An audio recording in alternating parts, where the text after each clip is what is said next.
Capítulo 3. Un soldado por destino. Después de casi 5 años en Perú, regresé a Panamá ya adulto, habiendo madurado mucho, gracias a la academia militar y la tutela de mi hermano. Pero el ejército todavía no significaba nada para mí. Mi plan era establecerme y encontrar un trabajo. Aterricé uno en el Servicio Geodésico Internacional. Primero, recibí capacitación técnica adicional en cartografía y luego me asignaron al campo como ingeniero. Yo estaba bien preparado para el trabajo. Nuestra misión era montar un delicado equipo cartográfico, un monitor oceanográfico. Estábamos operando en ese momento en el lado del Pacífico en la provincia de Azuero, en Punta Huánico. El equipo tuvo que colocarse a lo largo de las rocas durante la marea roja, pero las rocas estaban resbaladizas y la orilla de arena blanda estaba suelta. Lo que se necesitaba era una persona lo suficientemente ligera como para caminar sobre las rocas sin hundirse en el suave fondo del océano. La mayoría de mis colegas eran mayores, gordos y altos, pero yo era perfecto para el trabajo. Pesaba alrededor de 100 libras y era el hombre más pequeño allí. Así que ataron un salvavidas alrededor de mi cintura y salí a las rocas con la esperanza de que soportaran mi peso. Tuve éxito. Estaba disfrutando este trabajo. Casi me había olvidado de tomarme en serio a los militares y estaba dando largas al inscribirme en la Guardia Nacional, como se le conocía a la Policía Nacional. Estaba ganando suficiente dinero para algunos lujos, como un automóvil y ropa decente. Yo también tenía novia. La vida me estaba tratando bien.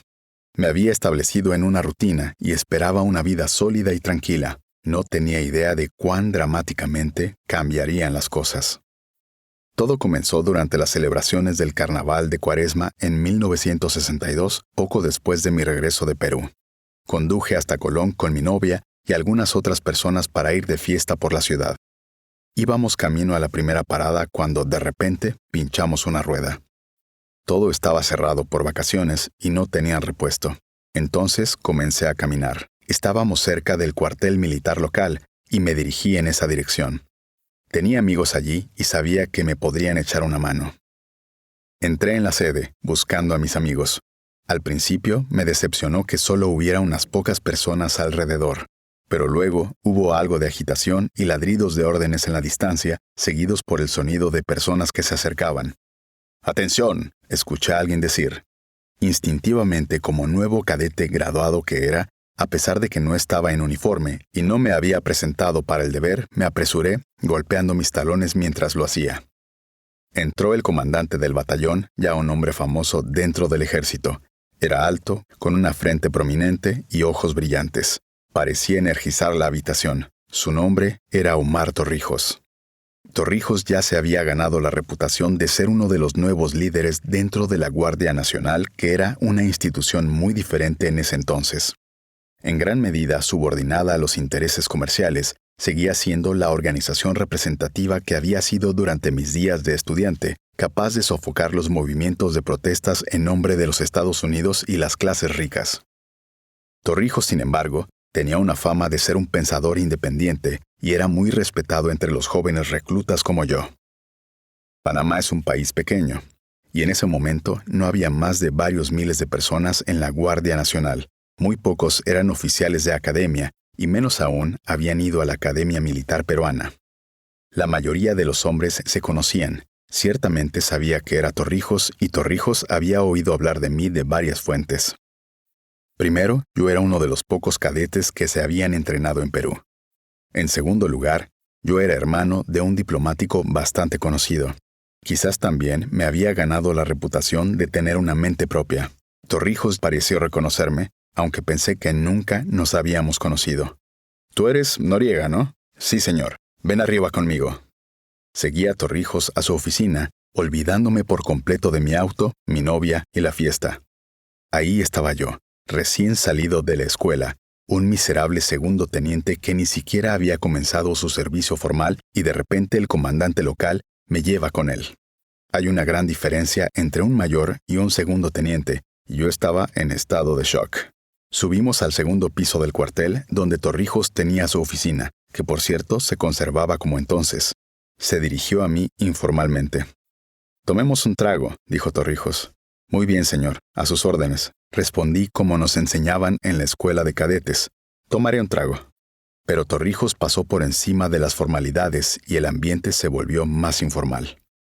Dijo que había oído hablar de mí de paso por Perú y me preguntó sobre mi carrera y mi futuro. Fui honesto con él. Bueno, señor, he estado involucrado en un proyecto de ingeniería en el Servicio Geodésico Internacional y lo estoy disfrutando, le dije. Realmente no me he centrado en la Guardia Nacional. Eso le está pasando a todo el mundo en estos días, pero no siempre será lo mismo, dijo Torrijos, sin aclararse.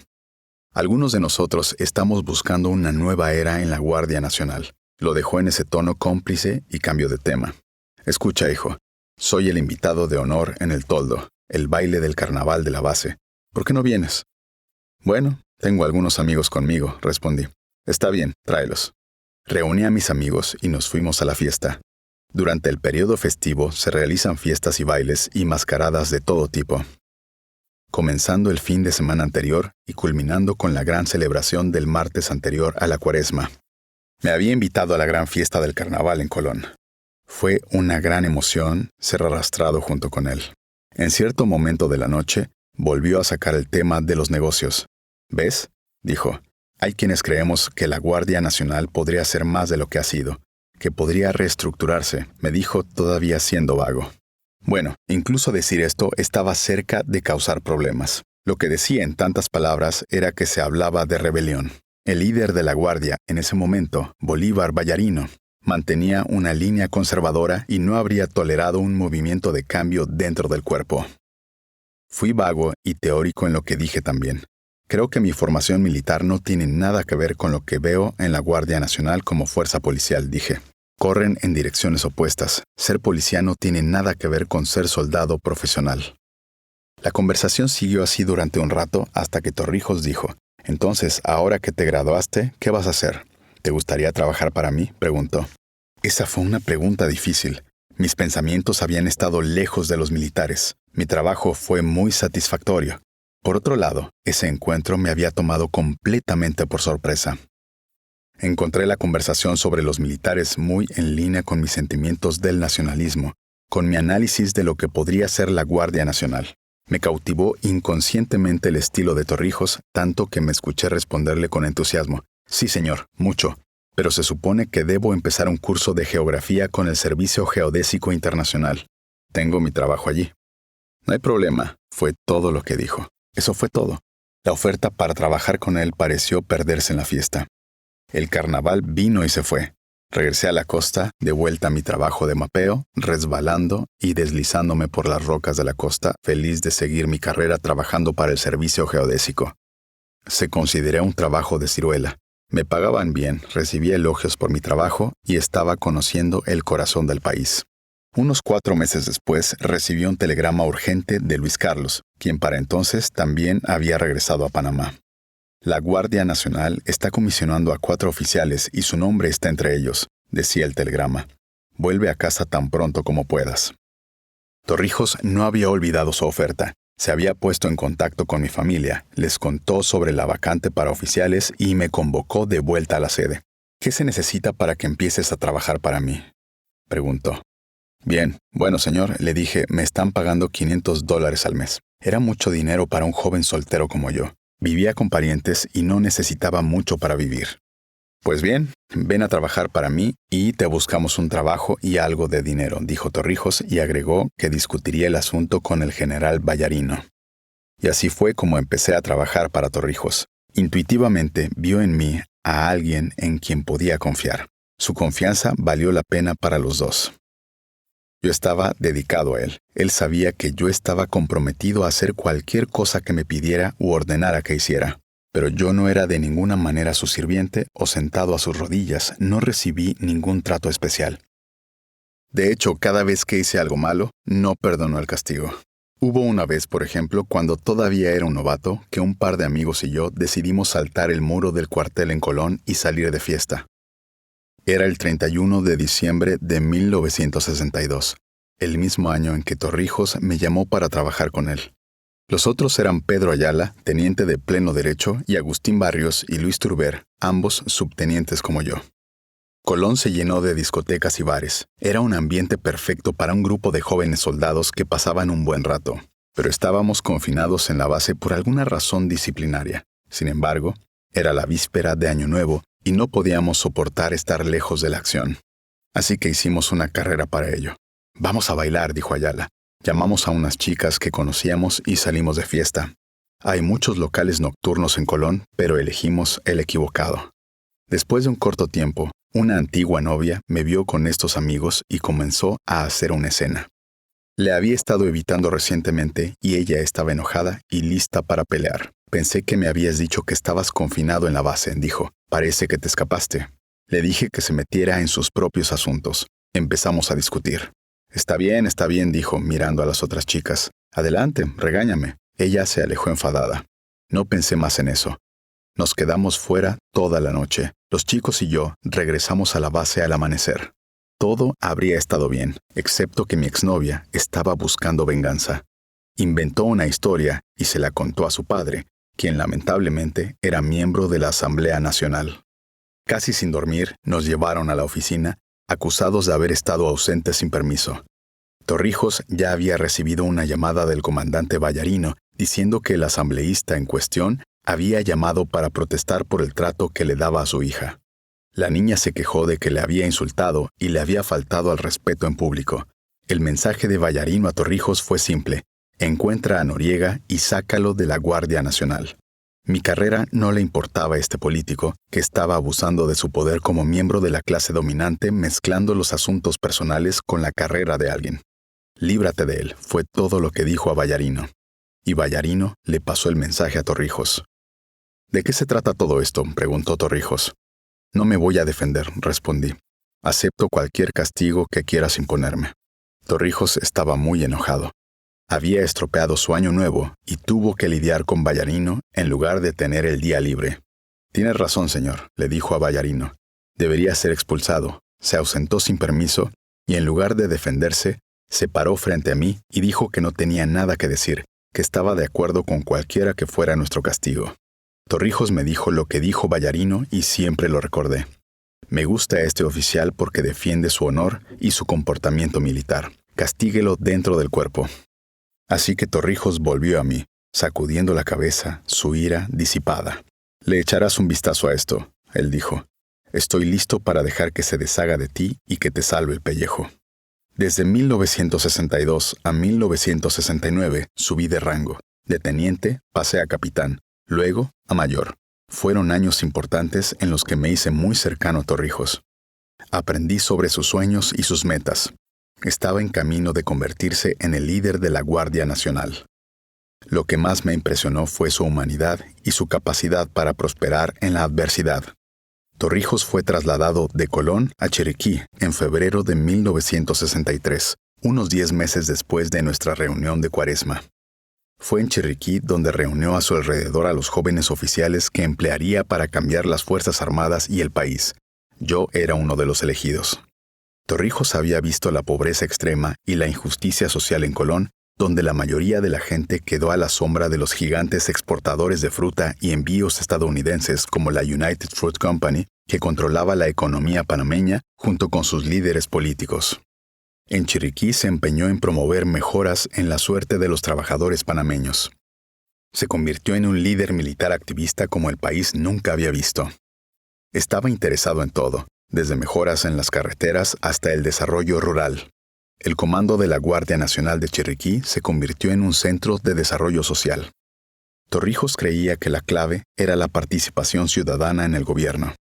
Organizó consejos locales para discutir cómo recaudar fondos para proyectos de obras públicas. Se reunió con los trabajadores bananeros para discutir sus problemas y les recomendó formar comités para fortalecer sus sindicatos y exigir mejores condiciones. Pronto Torrijos recibió un torrente de solicitudes de la gente común pidiéndole ayuda para establecer el tratamiento de aguas residuales, suministro de agua potable y otros proyectos. Se acercó a los concejales locales para incorporar esta acción dentro de la estructura política local. Quizás el ejemplo más dramático de su innovación fue nuestro trato con los insurgentes guerrilleros que asolaron tanto el interior del país como las ciudades periódicamente a finales de la década de 1960. Los guerrilleros eran a veces izquierdistas con una causa, a veces indios guayamís que luchaban por la autonomía, a veces mercenarios apoyados por los arnulfistas partidarios de nuestro líder civil populista perenne, Arnulfo Arias. Fue un momento emotivo para Torrijos y lo viví a su lado. Jugué un papel importante en sofocar las insurgencias guerrilleras. Me enviaron a Chiriquí como comandante de la zona con la misión de combatir allí la rebelión para apoyar a Arias. No fue fácil. Perdimos hombres y fue una pelea dura y emocionalmente agotadora. Se trataba de escaramuzas de atropello y fuga, a menudo incursiones transfronterizas desde Costa Rica. Recuerdo uno en particular. A finales de 1968, un equipo de insurgentes arnulfistas lanzó un ataque contra la casa de Eduardo González en Boquete. González era el político más prominente y rico de Chiriquí. Salvé la vida de Eduardo González, su esposa Marta y su hija ese día. Habíamos obtenido información que se estaría produciendo un ataque contra un objetivo destacado. Aparentemente estos hombres decidieron que darían aviso a la población de que se desafiarían a personas ricas en Panamá que apoyaban a Torrijos. Un equipo de comando de 50 hombres, encabezado por un costarricense llamado Antonio Aguilar, el Macho, lanzó un asalto al rancho de González. Mis hombres y yo rechazamos el ataque y salvamos a González y su familia. Luego de ese primer ataque, hubo una serie de escaramuzas fronterizas, muchas de ellas dirigidas por un mercenario uruguayo llamado Walter Sandinas, quien anduvo merodeando por la zona, atacando y ahorcando a los opositores de Arnulfo Arias. Nuestros hombres lucharon con valentía y yo era un líder de escuadrón activo en el campo con mis hombres. Cuando terminó, Torrijos se dio la vuelta y me envió a acercarme a los guerrilleros que huyeron derrotados al exilio en Honduras y Costa Rica. Debes tenderles una mano personalmente. Debes decirles que usted personalmente garantiza su regreso a Panamá. Lo acompañé, pero había quizás 400 combatientes y sus familias viviendo fuera del país, huyendo de las represalias en el exilio. ¿Qué reacción cuando estas personas realmente me vieron, en nombre de Torrijos, darles la bienvenida de regreso a Panamá y ofrecerles la mano de la amistad? Que un oficial de alto rango se acercara a ellos era un sello de aprobación, una garantía de que podrían volver a casa, y volvieron a casa bajo el patrocinio de Torrijos, que tenía esa notable cualidad de perdonar a sus enemigos. Eliminada la amenaza guerrillera, Torrijos se lanzó a un plan de rehabilitación, restauración de las haciendas guerrilleras destruidas por la violencia, subvenciones para sus hijos, indemnización a las familias de los asesinados. Nuevamente, este es el enemigo del que estamos hablando. Había un comandante rebelde indio en particular que me pareció un líder natural, Ariosto González. Era un hombre mayor, pero luchó en las montañas con energía mítica. Cuando se enfrentó a las tropas de la Guardia Nacional, fue como si él mismo hubiera organizado todo el ataque. Sus estrategias eran tan intrincadas que nadie sabía cómo se las arreglaba para pasar de una montaña a la siguiente. Parecía ser un mago. González se convirtió en leyenda entre las tropas de la Guardia Nacional, quienes lo miraban con una mezcla de misterio y miedo. González finalmente murió en una emboscada de la Guardia Nacional. Después de que se detuviera su movimiento, Torrijos se dispuso a averiguar quién era este hombre y si tenía familia. La viuda de González y sus 2 hijos vivían en San José, Costa Rica. Torrijos ordenó que recibieran una pensión del gobierno a nombre de su ser querido caído. Esto era muy inusual en la guerra de guerrillas.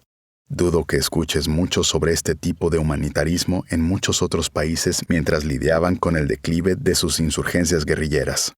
Pero ese era Torrijos. Su humanismo fue amplio y rompió moldes.